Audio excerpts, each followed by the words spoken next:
Слава Україні! Вітаю всіх! Вчора ввечері почалася операція по евакуації поранених бійців гарнізону Азовсталі. 82 доби хлопці билися в неймовірних умовах.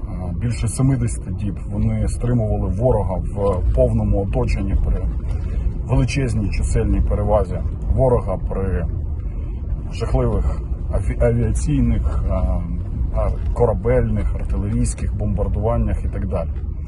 Вони зробили речі, які, безумовно, повинні війти в підручники по військовій історії.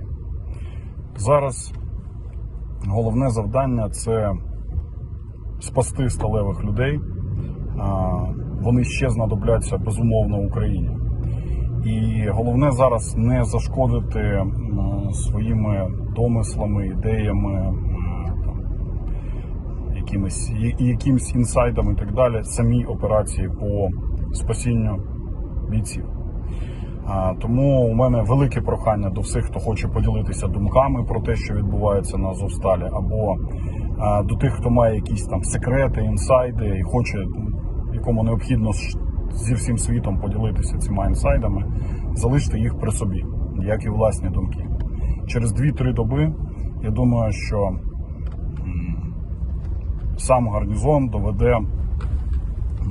дасть чітко зрозуміти, як все проходило, як все відбувалося і так далі. На дану хвилину можу сказати, що гарнізон, полк на зв'язку, знаю, що там відбувається, гарнізон на місці, гарнізон зі зброєю в руках. Все буде добре, все буде Україна. Не нашкодьте. Слава Україні!